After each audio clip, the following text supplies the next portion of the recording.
Bar chords are the #1 reason why so many people quit playing guitar all over the world every year. They're hard, they buzz, they hurt, and it's even worse on acoustic guitar. So in this video, I'm going to show you 5 ways that you can replace bar chords and never play them ever again.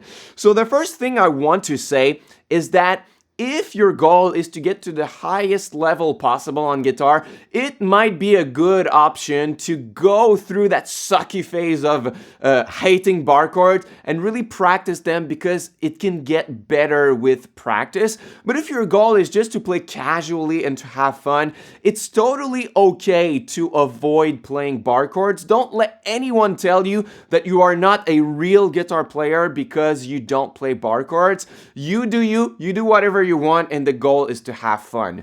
So the first tip to never play bar chords again is to remove the E strings from your voicing. So on guitar, the strings are E, A, D, G, B, E. So by removing the E strings, we remove the 1st and the 6th. So the easiest ones are the ones that are starting from the 5th string, because we only have 1 string to remove. So let's say that I have an E flat minor bar chord. And we don't want to play it like this. We can just lift the bar and avoid playing the 1st string, and we get just that.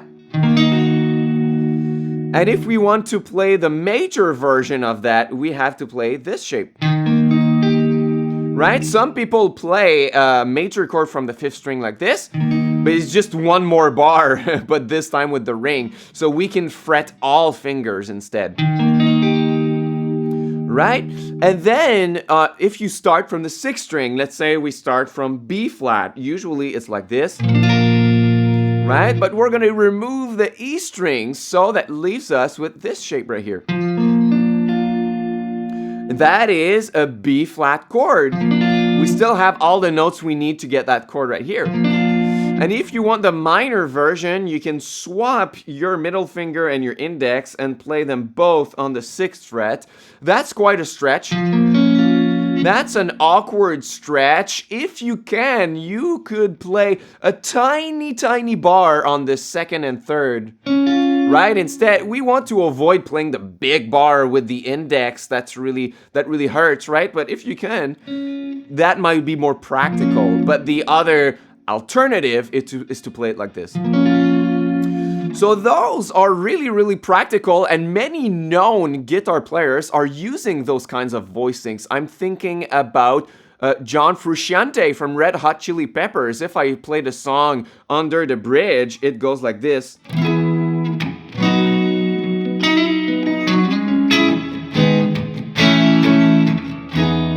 So it's exactly the same principle here. We are playing an E major without the bar, and then we're playing a B chord without the bar, and then a C sharp minor, and then so on. Just those shapes without the E string, so that can be a great alternative to avoid playing bar chords. Tip number 2 is to use upper triads only. When you play with a band or with a backing track, you already have the bass that is playing the bass note or the root note under it. You probably have a second guitar player in your band or a keyboardist. Most of the times we don't have to play the full chord on guitar. So you can just take the shape of the bar chords and instead play the upper notes only. So let's say that you have a chord progression that you couldn't avoid playing bar chords with it. Let's say that the chord progression is B flat minor, and then D flat major, then G flat major, and E flat minor. So that's like, it's impossible to play open chords with all 4 of these chords, so we would have to play bar chords. So what you can do is to just visualize what that shape would have been, but we don't play it. We're gonna play only the upper portion of it. So with the top 3 strings in particular. So with a B flat minor, that leaves us with 3 notes on the 6th fret. So you could play it like this. So that is still a B flat minor chord. Then for the D flat major, if you visualize this, we're gonna keep only the top 3 strings, which is right, and then the G flat, the top 3 strings are here, and then the E flat minor, the top 3 strings are here. So you could play that progression like this.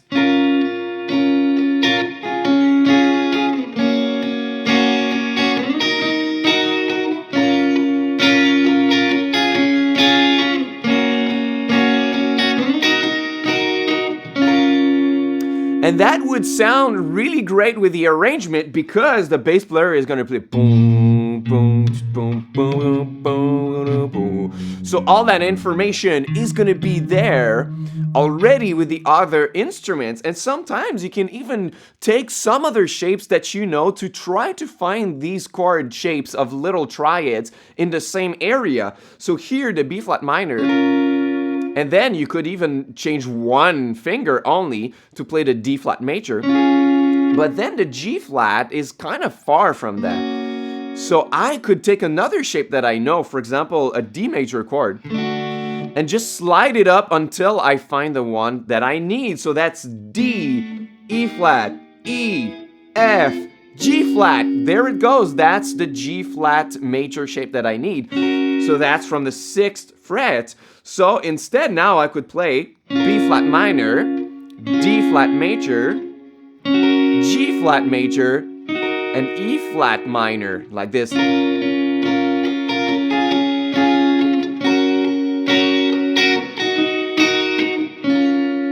it's always better to find it in the same area.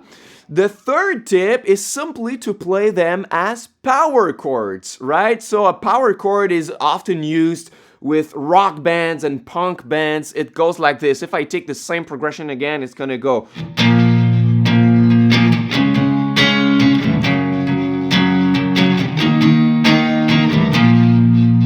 Right, so it's a really easy shape. So you can play it with 3 strings like this. So your index, then your ring and your pinky. Or you could play it as 2 fingers only. That's an even easier version. So you only keep the index, and it depends if you want to use your ring or pinky. It depends what you're most comfortable with. So you could play it like this.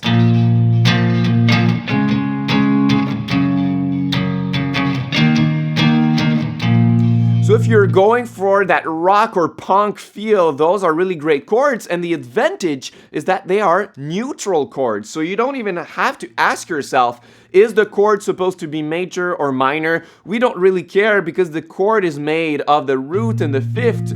And what we need to tell if the chord is major or minor is the major or the minor third of the chord, but it's not in a power chord. So you can really play anything you want with that. That's what bands like Green Day are doing. Just power chords all the time, everywhere on the fretboard. So that's a good option. The fourth way to never play a bar chord again is to use a capo strategically, not in the usual way that we use capos. So normally we're gonna use a capo if we are playing a song with open chords like this.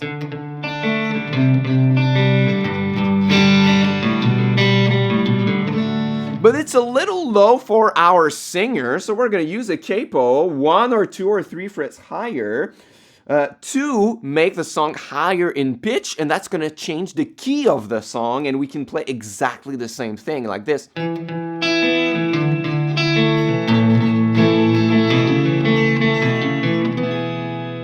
But that's not what we're gonna do right now. We don't want to change the key of the song. We just want the chords to be easier to play.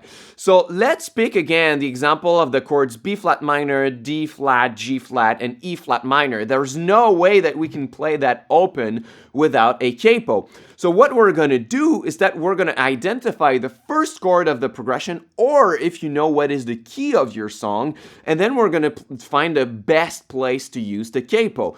So the key is in B flat minor in our case, and the first chord is B flat. So where is the note B flat on the 6th or on the 5th string on the guitar? It's on the 5th string, 1st fret. That's a B flat. So I can try to put a capo on the 1st fret and try to find all chords, if I can, in open positions. So now the open 5th is B flat. So what kind of minor chord is starting from an open fifth? It's the A minor open shape. So if I play that shape, in reality now it's a B flat minor chord. So I found the first chord. The second chord that I need is D flat major. So the note D flat is on the 4th fret, right? But now the 4th fret is just 3 frets higher than my open string. So what kind of chord is a major chord and is 3 frets higher than my open string on the 5th string? That's the C shape. Then I need to find a note G flat. G flat is on the 2nd fret, 6th string. Uh-oh, that is going to be a bar chord that we don't want. So what we can do is combine the tips. I'm going to take the first tip and I'm going to remove the E strings, and that will leave me with... And I can even play it even if I have the capo, right? That's really cool. And then where is my note E flat? It's on the open 4th. Because that was a D, but 1 semitone higher is an E flat. So what kind of minor chord is starting from the open 4th? It's the D minor open shape. So if we put all of that together, we have...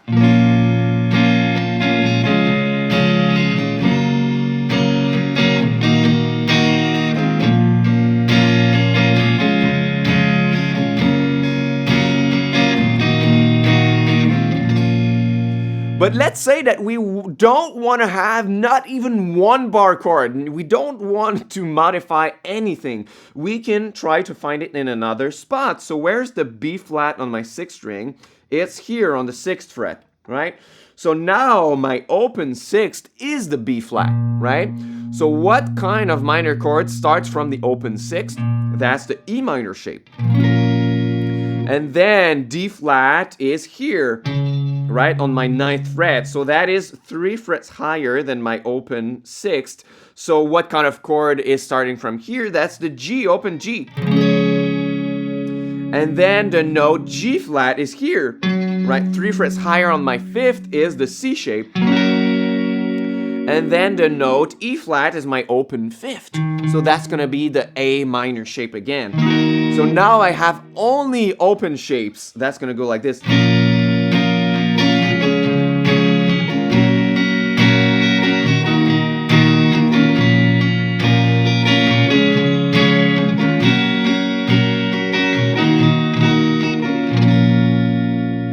So that's what I mean by choosing the capo strategically. In my case, I like to have the capo as low as I possibly can, because when it's super high on the fretboard, everything is higher in pitch, and if you don't play a lot of the bass notes, it's gonna start sounding like a ukulele, right?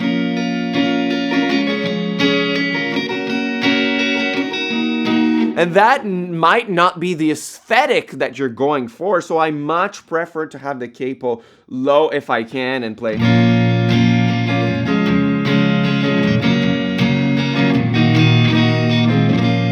It sounds more natural to me to do it this way. And the 5th tip to never play a bar chord again is to supercharge tip number 1 by removing all doubled and triple notes in our bar chords. So if I analyze a bar chord, let's say a B flat major from the 6th string, the notes in it are B flat, F, B flat, D, F, and B flat. Once again, B flat, F, B flat, D, F, B flat.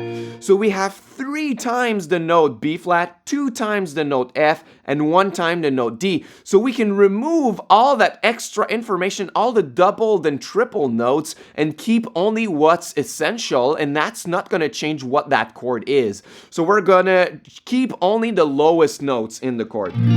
So I'm gonna keep the B flat, I'm gonna keep the F, I'm gonna remove the extra B flat on the 4th, I'm gonna keep the D, and I'm gonna remove the extra F and B flat on top, which leaves us with this chord shape. And those chords are super nice to use. You can make an arrangement like this, for example.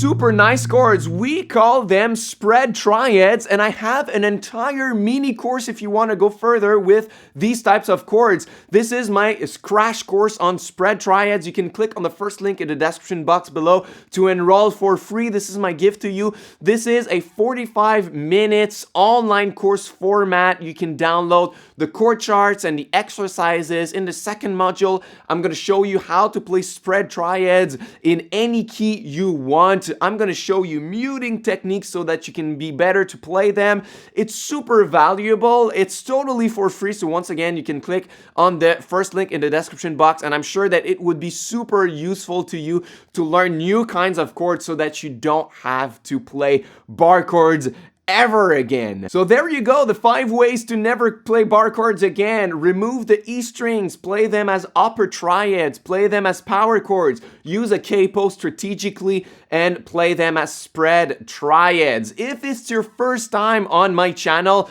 subscribe for more guitar content and guitar lessons on chords. I'm making a lot of them, and don't forget to check out my free course as your next step. First link below. Thank you very much for watching, and until next time, au revoir.